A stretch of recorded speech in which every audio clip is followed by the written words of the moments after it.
Gone are the days of Perodua naming its cars after animals, but the brand remains as the go-to option if you're looking for a car that is both affordable and practical. Now, the brand's model lineup spans across several segments, but it all began with the humble and simple Perodua Kancil. The Kancil was then succeeded by the Viva, and the Viva was succeeded by the old Axia, which has been around for close to 10 years now. I'm sure we've all driven at least one of these three cars, especially when we were learning how to drive. They were all the cheapest brand new cars available in their time and were simply no-brainer budget cars for the first-time car buyer. Now, the all-new Axia has raised its price starting at 39,000 ringgit for the base spec Axia G. It is simply 4,000 ringgit more expensive than what it used to be. The range-topping AV variant is now 50,000 ringgit, more expensive than the G-Spec Myvi and the G-Spec Beza.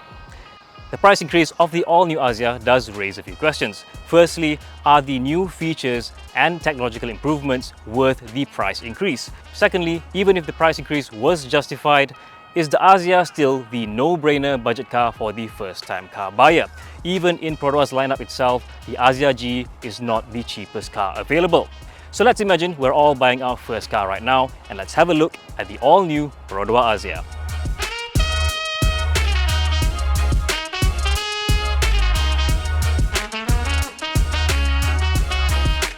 Renew your car coverage online at motortakaful.com by Etika and enjoy 10% rebate, cashback and more.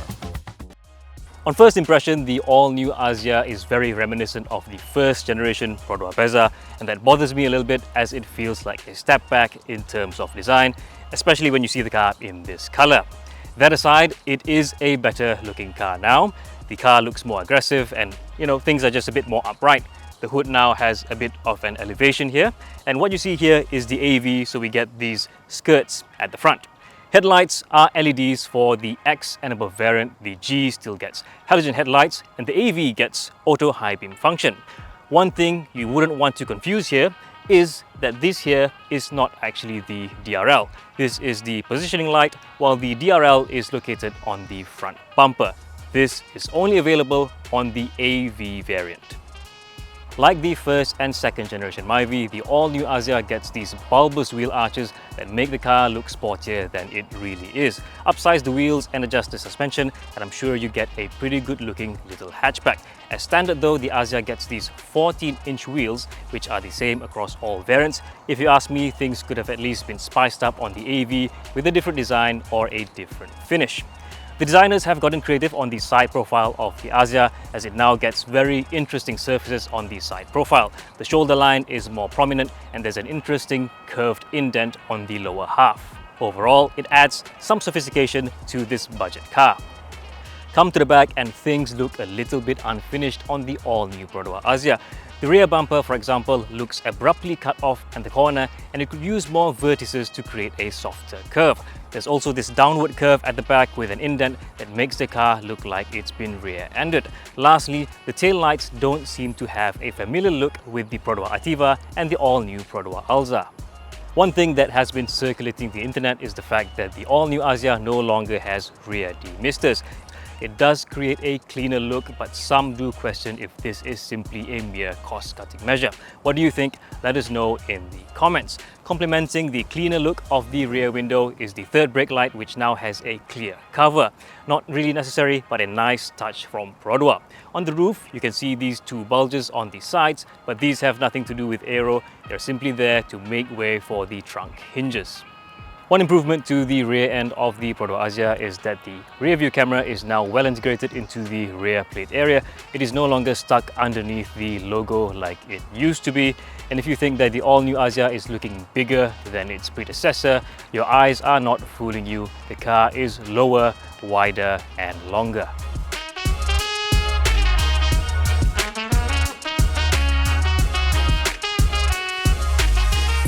Inside, the all-new Axia is just a simplified version of the Ativa. In fact, a Perodua rep told me that development began by taking the dashboard of the Ativa and adjusting it to fit into the all-new Axia.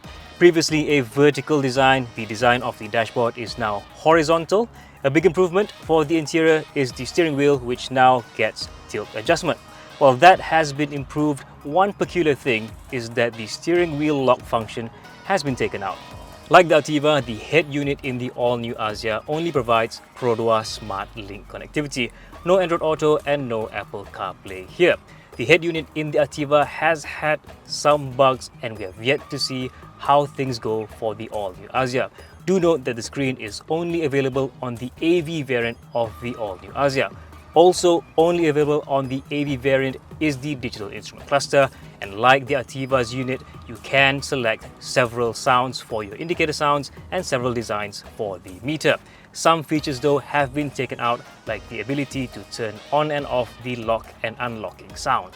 Storage-wise, things have been improved in the all-new Axia. It's not much, but an improvement nonetheless. You now get this storage space in front of the two cup holders and another one underneath the gear lever, which can fit a typical smartphone. You don't get the fancy cup holders like you do in the Ativa, but you do get a cubby space underneath the steering wheel, which can fit an old smart tag. Inside, it's still mostly hard plastics in here, but the all-new Axia doesn't try too hard with any fancy or silly red trims. If there are any fancy or silly red trims, they are on the seats. Speaking of which, these seats are taken from the Ativa and they are so much more comfortable than the old ones. Cabin space is now much larger in the all-new Axia, but so are these new seats, and that means that second row space hasn't changed much. Not a problem though. Being a small car, there are no rear aircon vents in here, but a clever thing that the Perodua engineers have done is create this little indent underneath the cup holder to provide a little bit more foot space for those who have to sit in the middle. There is only one level of recline for the back seats, and you still don't get a 60-40 split in the all-new Axia. There are adjustable headrests at the back, but only for the SE and AV variants. The boot now opens with an electric release instead of a mechanical one. You get 265 litres of space in here, which is 5 litres more than the old car. It is also 47mm deeper. I used to only be able to fit one stroller in the old Axia and nothing else. Now I guess you can fit a stroller and a bit more things to fill in that 47mm gap. One clever thing in the Axia is that the boot has this clever string for you to raise the boot floor. One thing I wish that the all-new Axia could do is to fold the rear seats down flat. You used to be able to do this in the first and second generation Myvi, as the second row bench could be moved forward, creating a totally flat boot floor. It was a great feature and I wish that we could have that again. Of course, I also wish that the car could have a 60-40 split. Now, to the things I don't like about the car. Some practical features that used to be available in the mid and lower tier variants of the old Axia are now no longer available in their equivalent successors. There are now no more anti-snatch hooks and death turret hooks for the G and X variants. What bothers me the most is the fact that there is no more insulation under the hood for the G and X variants. If you'd like some insulation here, you'd have to opt for the gear up accessory, but it is not the same as what you would find in the AV variant. Next is the reflective cover for the gear lever indicator. Everything else is almost perfectly non-reflective in here, except for this part, which glares a little bit too much when hit directly with sunlight. Lastly, the button controls on the steering wheel aren't exactly intuitive. The volume controls are located on the left-hand side, while the seek and mode controls are located on the right-hand side. Why can't these controls be closer to each other? Now, to the things I like about the car. It's a little thing, but you finally have a cover for the vanity mirror on your sun visor. It used to be so distracting on the old car when you opened the sun visor and had a mirror right in your face. The rear camera view is also very clear, putting some more expensive brand names to shame. The all-new Axia also comes with a full-size spare wheel, and this is great if you're always driving in far from urban areas where help isn't always available. It gives you some degree of independence. With a space saver or a tire repair kit, you will be limited to a very low speed. With the full-size spare, you will be able to drive like normal. Not really important for some premium car drivers, but for a budget car like this, it is important to have a full-size spare, just like you see in the Ativa, Alza, and even the Myvi. By the way, if you're looking to renew your car coverage, remember that you can do so online through motortakafull.com by Etika. When you renew with them, not only do you get a 10% rebate, you can also get cash back at the end of your car coverage if you don't drive as much. Renewing is also easy, as everything can be done online. Just head on to motortakafull.com. Now back to the review.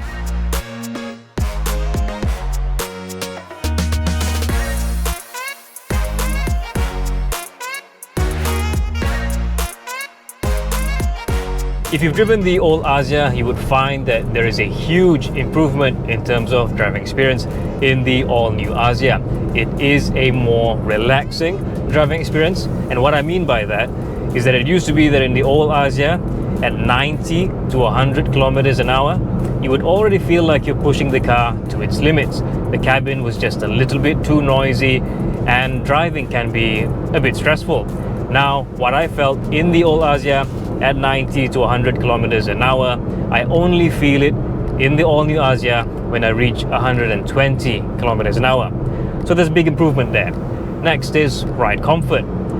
The car is just much more comfortable now, despite still running on McPherson strut suspension at the front and the torsion beam setup at the back. Wheels are still 14 inches in size and tires are still 175 millimeters wide. But the ride comfort is just so much better now, and I think that is thanks to the DNGA, the Daihatsu new global architecture. You just don't feel as much undulations like before. In the old Axia, you would feel every single undulation, every single irregularity on the road. They would just sharply intrude the cabin. You'd get flung around a bit, but you didn't really care. Now, in the new Axia, I'm pretty sure about 40% of that has been reduced. So good stuff. Steering wheel is now lighter. Not that the old Axia didn't have power steering, it did have EPS, and it never really was a problem for me or the wife. But I've heard some complain that the steering wheel was a bit too heavy. It did make the car a little bit hard to park, a little bit difficult to maneuver in tight spots. So Perodua has heard your complaints, and now the steering wheel is lighter, the car is easier to drive. There still is a bit of free play in the steering wheel, but not something you'd bother in a car like this. Ergonomics have also been improved largely. The center console is now much higher, it has been raised, and the gear lever is now much closer to the steering wheel. Not that it really matters in an automatic car, but a welcome addition nonetheless. And on the topic of ergonomics, the seats are also so much better now. These are the seats from the Perodua Axia. They're so much more supportive. It used to be that in the old Axia, my shoulders were higher than the backrest and wider than the backrest. Now, I'm sitting more snugly in here, feeling much more supported.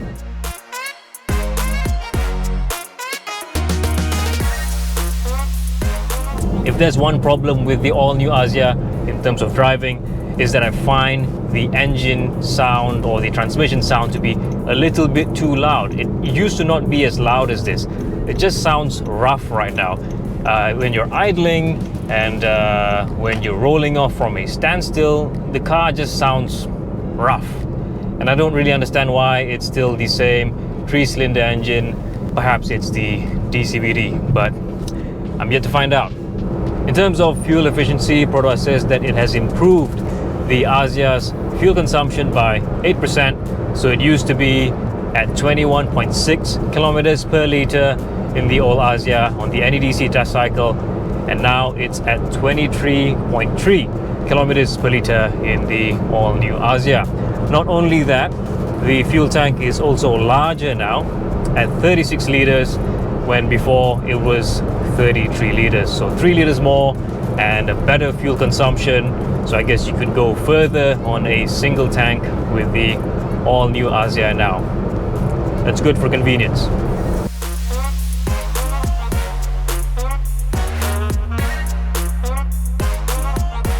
Safety-wise, the Axia has been modernized with the range topping form now featuring the brand's ASA 3.0, but not the complete set. You don't get adaptive cruise control and you don't get lane keep control, but you do get pre-collision warning, pre-collision braking, front departure alert, pedal misoperation control, lane departure warning, lane departure prevention, blind spot monitor, rear cross traffic alert, and auto high beam. The warnings may be a little bit annoying, but they do help to make our roads a safer place. If there's anything I were to complain about the all-new Axia's safety, it is the fact that only the range-topping AV variant gets 6 airbags. All other variants only come with 2 airbags.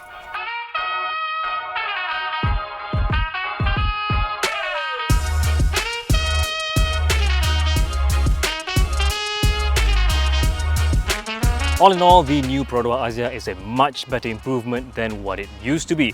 If we're asking the question of whether or not the improvements are worth the price increase, we believe that they are. In fact, Perodua even stated that the improvements outweigh the price increase itself. But it now does mean that the Axia is now no longer the no-brainer budget car for the first-time car buyer.